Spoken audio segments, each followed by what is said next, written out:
တောင်စိတ်တွေဟာတဘာဝတရားရဲ့အတော်ဆုံးကျွမ်းမသမားတွေလို့ပြောရင်မမှားပါဘူးသူတို့ဟာတခြားတရိษံတွေလုံးဝမတတ်နိုင်တဲ့မတ်ဆောက်လို့နဲ့ကြောက်ဆောင်တွေနဲ့ရေဟဲတောင်တွေပေါ်မှာတောင်အေးအေးဆေးဆေးလမ်းလျှောက်နိုင်ကြတာပါဘာကြောင့်သူတို့တွေကဒီလောက်တောင်ကျွမ်းကျင်နေရတာလဲပထမဆုံးလျှို့ဝှက်ချက်ကတော့သူတို့ရဲ့ခွာတွေကြောင့်ပါပဲ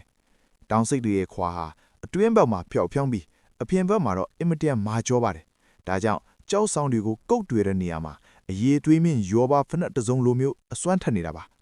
နောက်ထပ်အချက်တစ်ခုကတော့သူတို့ရဲ့တန်မာလာတဲ့ကြွက်ထားစနစ်ပါ